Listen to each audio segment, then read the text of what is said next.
Justement, ça pose la question quand même de se demander vient finalement ce désir d'enfant qu'on peut avoir, qu'on soit hétérosexuel ou homosexuel, peu importe. Mais par exemple, l'exemple que vous donnez, est-ce que le désir d'enfant était bien propre à la personne ou est-ce que ça a été extrêmement influencé par la culture?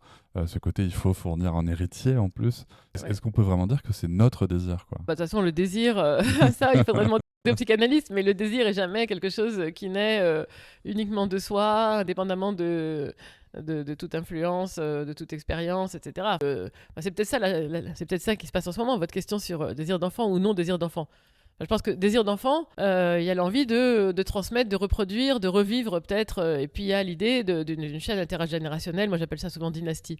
C'est Mhm. juste pour dire qu'il y a différentes générations qui sont liées un peu comme dans une chaîne. Donc c'est vraiment deux visions anthropologiques vraiment différentes, quoi. Est-ce qu'on se voit comme un chaînon d'une chaîne un peu, j'appellerais ça dynastique, ou est-ce qu'on se voit comme une cellule autonome, voilà, responsable et Mhm. indépendante des autres. Et voilà, le désir d'enfant est quand même lié à ça.